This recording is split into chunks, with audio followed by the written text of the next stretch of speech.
by putting forward proposals that could have been drafted by the killer in the Kremlin himself, it seems that President Trump has finally given up on the Nobel Peace Prize and is content to settle for the Lenin Peace Prize instead.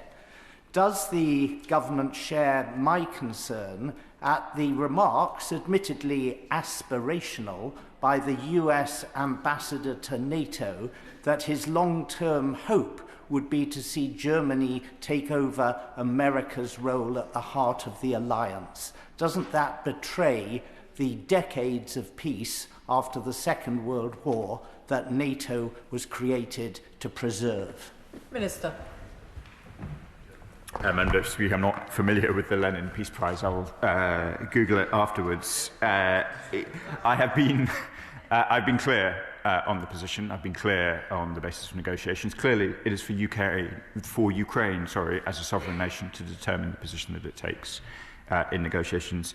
I did see some of the reports about the discussion. I think it was, to be fair, about who should perform the role of saqueur rather than what the future division between forces would be in NATO. NATO remains a vital component of European security, perhaps the most signal commitment between Europe and America of our shared defence and shared values, and long may it continue. This House has been resolute in its support for Ukraine and its defence of its territory, sovereignty and freedom. Since 2022, the level of support we've given to Ukraine has been at the forefront of working with them to secure peace on their terms. With US military officials in Ukraine today, we need to know what role the UK government and the coalition of the willing is playing. So can the Minister tell this House what is the government's position on the reports that the United States is brokering a deal with Russia that will involve Ukraine making territorial concessions to Russia, with Russia gaining territory or holding some of a lease arrangement where they effectively control the east of Ukraine? Were the UK involved in drawing up these proposals? The report suggests that the Ukrainian armed forces will be reduced and limited as a result of these proposals. What is the government's view on this? Are these reports accurate, or are there proposals on the table that align more closely with our view and the Ukrainian view that Russia should leave Ukraine?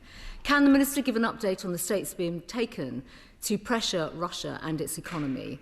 We know of the sanctions measures and they're being kept under review, but are proactive steps being taken to press countries to stop refining Russian oil? Turkey, India and China all have refineries and are significant importers of Russian oil. When the Prime Minister was meeting the Turkish President last month, did the Prime Minister raise this issue and press them to stop? We've asked this before but did not get a direct yes or no answer. Have British ministers raised this issue with their Chinese counterparts when they're going to discuss with the CPP ministers when it comes to their shuttle diplomacy in Beijing? Is there an update on securing the proceeds from the sale of Chelsea to support Ukraine?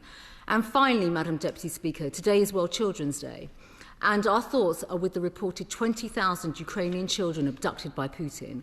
We welcome the reports of the returns and the rescue of 1,800 Ukrainian children, but what further steps are being taken by Britain to secure their return as soon as possible? And is this a priority in the talks that are now taking place? Minister. Madam Speaker, I'd like to thank the Shadow Foreign Secretary for the tone of her question. This whole House is united on these questions, both in support of Ukraine and in outrage at the iniquity of what the Russians are doing in relation to Ukrainian children. We are glad of our partnership with the Ukrainian government in the new tracing mechanism. As I said in my statement, it has made some progress since September in identifying more than 600 children who should be returned to Ukraine, and we will use our full efforts to ensure that that is the case. The Shadow Foreign Secretary asks about some of the reports in recent days.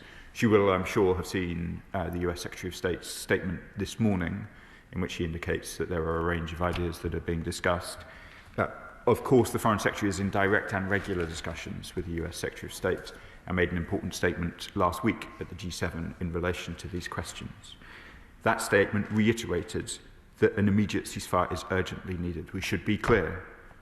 President Zelensky is ready for an immediate ceasefire. The UK supports him in that initiative. It is President Putin who is failing to come to the table. What should be the starting point of negotiations? That was clear in the G7 statement. The current line of contact should be the starting point of negotiations, and we remain committed to the principle that international borders must not be changed by force, and I know that is a principle held with great force across the whole of the House. Sir Bernard Jenkin. Thank you, Madam Deputy Speaker. Can I just remind the Minister that I'm looking forward to tabling a motion for a backbench business debate on the subject of Ukraine, which will refer to the 20,000 abducted children, and I join with him in congratulating the Honourable Lady for Paisley and Renfrewshire for the work she is doing on this subject. But it will also draw attention to the other atrocities.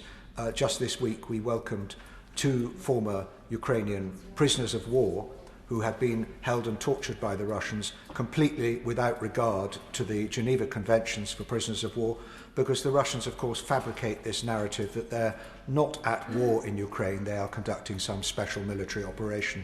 So they have no regard for any of the norms of warfare which we would expect any civilized country to have. Can he underline the point that the Trump proposals are unacceptable? And will he join all the NATO allies together to make it clear to the United States that these proposals are unacceptable? Minister.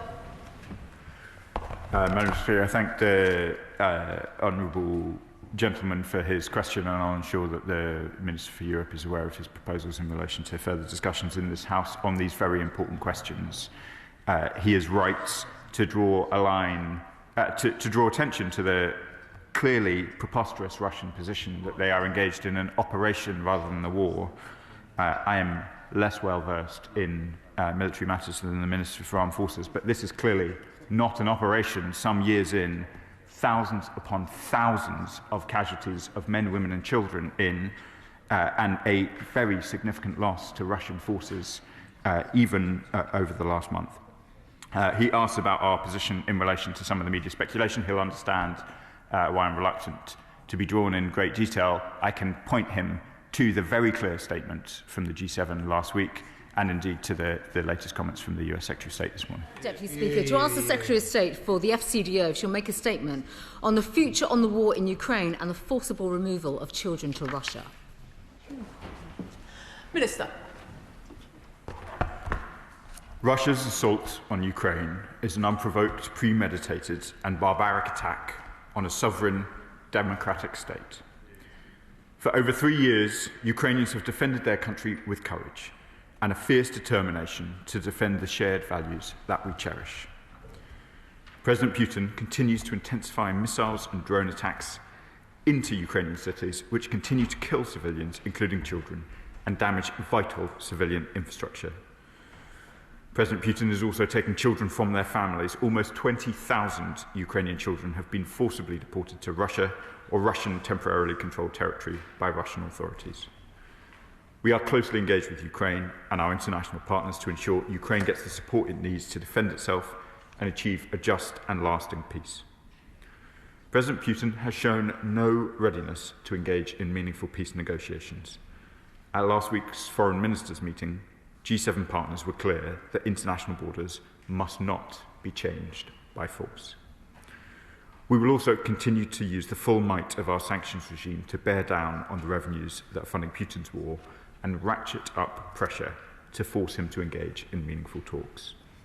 To date, this government has sanctioned over 900 individuals and entities targeting Russia's illicit shadow fleet and its 2 largest oil producers. We have also announced a ban on maritime LNG, all to curb funding of Russia's war chest. Russia's heinous policy to deport, indoctrinate and militarise Ukrainian children demonstrates the depths to which they will sink to eradicate Ukrainian identity and future. The UK has committed more than £2.8 million to support Ukrainian efforts to facilitate the return and reintegration of children deported by Russia. Since the beginning of September, Ukraine's pilot tracing mechanism, which the UK is co-funding, has already identified over 600 additional children who were deported to the Russian Federation or relocated within the temporarily occupied territories. The Foreign Secretary discussed this issue with the Ukrainian Foreign Minister during last week's inaugural meeting of the UK-Ukraine Strategic Dialogue. We're working internationally in support of Ukraine and Canada who are co-chairing the International Coalition for the Return of Ukrainian Children.